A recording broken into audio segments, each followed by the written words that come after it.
This is always a fun weekend for me. There's a lot of work that goes into it prior to, so when you actually get to the event, it's a pretty good time for me. Friday night we started with our coaches clinic, and Purdue University's coaching staff came in and did a really good job with the X's and O's. Tony Porter came in and did our keynote, and I think that was pretty well received. He spoke a lot about healthy manhood and how that relates to what our sports culture calls healthy manhood. And then we had a couple other what we call alternative topics: parent engagement, getting your teams in the community, and then obviously we always do health and safety, so we always make sure we cover concussions, heat illness, cardiac arrest, all that type of stuff, which sounds scary, but it's a reality of what we're doing. So covered all that. That was very successful. The next morning, all our kids came. No coaches, no kids pay. When the kids got here, they pay their tuition through their servant leadership experience, and so we used to call it community service. We've kind of gotten away from that term a little bit, but basically they give their time and their energy rather than paying money to be part of the camp, and so we facilitate an activity for a couple hours on Saturday morning that accounts for their tuition. So yesterday morning we did a partnership with AWS Foundation, Turnstone, and a couple other organizations, basically in celebration of the 25th anniversary of the Americans with Disabilities Act. And so our kids were integrated onto teams with children with disabilities, and they did a handful of different projects. They did art, photography.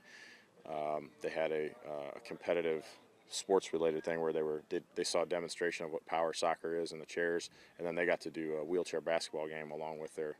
And then we had what we call like kind of a roundtable facilitated discussion session on some of the sensitivities of the language used amongst different populations, and how just the differences in that those populations can just create a lot of barriers between having good relationships. And so the kids got to express a lot of their feelings about it and their experiences. And so that was kind of our goal, is just to create just exposure to things that they probably don't get exposed to all the time. And so that was successful. And then they came out here, had a great, Subway provides us with lunch. Everybody ate, relaxed a little bit. And then we had a first day of practice on the field was yesterday. Today's the second day. The kids in 6th and 7th grade are on the other field today, and they are doing what we call basic fundamentals. So they'll go through all these stations and play every position, learn literally the football 101 stuff. They do that through 6th and 7th grade. And then when they're in 8th grade, they come over here on this field, and this is a position-specific high school type practice, coached by high school coaches. So these are all 8th graders who will be freshmen the next time they play football, and they're just getting immersed in what that environment would be like. So they get completely. We kind of just completely smoke them during those 2 days. And then at the end of this, the NFL has sponsored us to do a flag tournament. So the kids, they've seen them, but they haven't got them yet. But after they're going to take off their practice jerseys, and they're going to get to put on their game jerseys, which were provided by the National Football League. And we're going to have a flag tournament, and the winning team gets to take home balls. Everybody takes home their jerseys. And so by the end of it, the kids are going to be very tired. They're going to have good experiences, and they're going to have a bag full of jerseys and goodies. So. And you're not living in Fort Wayne anymore, but to come back and see these kids participate in the community service and really work hard here out at these practices, how does that make you feel back? Well, it is cool, and it's a challenge because I don't live here geographically. It creates a little bit of an issue, but the cool part is I have a bunch of really good sponsors and a bunch of really good people out here that are working with us that, I mean, if I didn't show up for this would still happen. But they probably have to change the logo because that'd be kind of weird, but I need them a lot more than they need me, is my point. And so we do have a great group of people, but I mean, I played on this field. I guess I'm dating myself, but 20 years ago I was playing on this field, and not a whole lot's changed. And to see, a generation of kids that are actually kids of some of my friends here is really pretty cool. So, it is a blessing to be able to be involved in this, and I'm glad the community comes around and makes it possible. And hopefully over the years we'll see the benefit from it.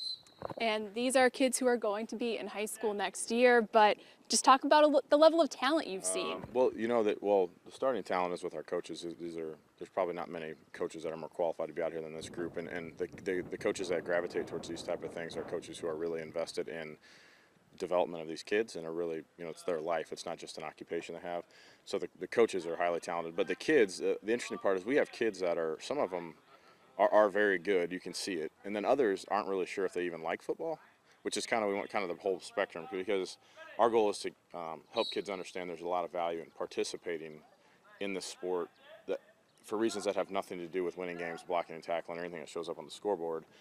But just there's a lot of skills that are learned out here that aren't learned in other places. And so all of these kids, all of the kids that have ever played on this field, myself included, eventually this football thing ends, whether it's after high school or after college or when you're 36 years old, which, God bless all these kids if they can do that.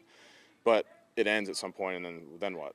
And so we're trying to kind of instill some of those things that they can take out of that into the then what. So when they're fathers and they're husbands and they're business owners or their employees or whatever they are, all those skills that are learned out here that apply to that type of life. So that's kind of what our intent is to focus more on that.